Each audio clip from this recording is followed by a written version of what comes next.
Welcome to secondary English classes. I hope कि आप लोग अच्छे होंगे। जैसा कि मैं बताया था कि आप लोग के लिए मैं कंटिन्यू और रेगुलर क्वेश्चन टैग लेकर आऊँगा, part by part, rule by rule. First rule, second rule. तो फर्स्ट रूल मैं पिछला क्लास करवा दिया था, आज हमारा सेकेंड रूल होने वाला है। और सभी लोग जो भी बिहार बोर्ड से जुड़े हुए हैं, 12th का गर्ल्स एंड बॉयज़, सभी के लिए महत्वपूर्ण क्लास है। आई होप कि आप लोग इसको अच्छा ढंग से देखेंगे, समझेंगे, और कोई भी प्रॉब्लम हो तो निस्संदेह आप कमेंट करके बोल सकते हैं। मैं फिर से उसको अच्छे ढंग से करवाऊँगा। और अब तो दिक्कत नहीं होगी हमारा स्टूडेंट का भी, और जो भी ऑनलाइन से पढ़ते हैं उनको भी, क्योंकि हमारा बुक के लॉन्चिंग हो चुकी है। तो उससे आप प्रे कर सकते हैं, प्रिपरेशन अच्छा से कर सकते हैं, और बड़ी ही अच्छी बात है। और आप लोग के लिए खुशी की बात है कि आप लोग के लिए मैं इतना मेहनत करने के बाद अपना बुक को लॉन्च किया हूँ। तो आप सभी लोग पढ़ेंगे और बेनिफिट प्राप्त करेंगे। तो अभी मैं सेकेंड रूल बताऊंगा क्वेश्चन टैग का। Second rule of question tag. Question tag, अगर चैनल पर जो भी न्यू होंगे तो चैनल को लाइक, सब्सक्राइब, शेयर करना ज़रूरी है, क्योंकि तभी तो पता चलेगी कि और व्यक्ति को, जो भी आपका फ्रेंड है, उसको भी पता चलेगा। इतना सिंपल वे जो मैं बताता हूँ, तो सभी लोगों को बेनिफिट होना चाहिए इसका। कहता है इसका सेकेंड रूल कि यदि मूल कथन कोई पर्सनल प्रोनाउन है, मूल कथन जो है वो कोई पर्सनल प्रोनाउन है, तो क्वेश्चन टैग का सब्जेक्ट भी पर्सनल प्रोनाउन होगा। कहने का मतलब ये है कि इसमें सब्जेक्ट का नो चेंजिंग। जैसे पिछला हमारा पहला जो रूल था, उसमें क्या था कि अगर मूल कथन एफर्मेटिव है तो क्वेश्चन टैग नेगेटिव होगा, और मूल कथन नेगेटिव है तो क्वेश्चन टैग एफर्मेटिव होगा। बट यहाँ पर ऐसा नहीं है।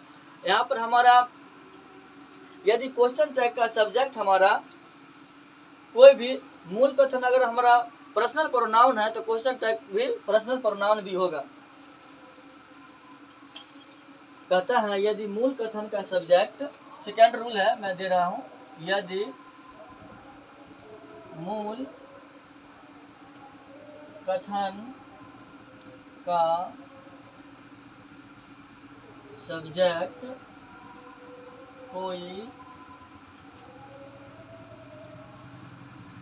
पर्सनल प्रोनाउन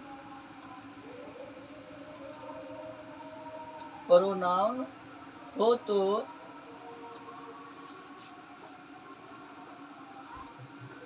क्वेश्चन टैग का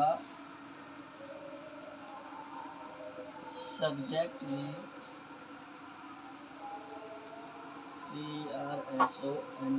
पर्सनल प्रोनाउन होगा। देखिए, कहता है कि यदि मूल कथन का सब्जेक्ट कोई पर्सनल प्रोनाउन हो, जैसे हमारा सब्जेक्ट जो कोई भी पर्सनल प्रोनाउन रहेगा, तो यहाँ पर क्वेश्चन टैग का सब्जेक्ट में भी किसी तरह का कोई परिवर्तन नहीं होगा। जैसे कहता है कि प्रोनाउन का मतलब आप लोग को पता होगा कि नाउन के बदले जो भी आता है वो प्रोनाउन कहलाता है।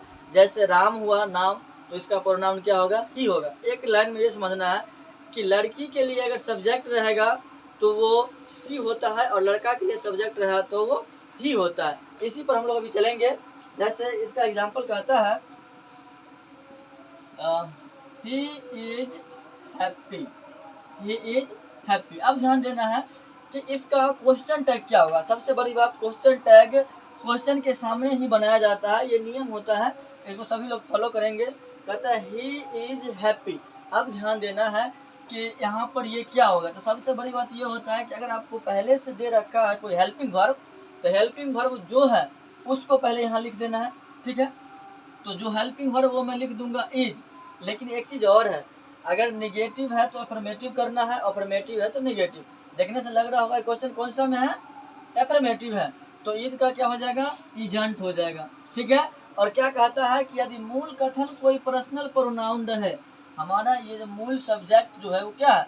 पर्सनल प्रोनाउन है, तो प्रोनाउन का कोई चेंजिंग नहीं होगा। जैसा कि रूल भी बताता है, मैं भी बताता हूँ, आप लोग समझ पा रहे होंगे। तो ही इज हैप्पी, तो इसके लिए कुछ नहीं करना है, जो हमारा हेल्पिंग वर्ब उसको लिख देना है और एंटी लगा देना है। और जो भी हमारा सब्जेक्ट रहेगा वो सब्जेक्ट को ज्यों का त्यों लिख देना है, जो सब्जेक्ट है वो हो गया।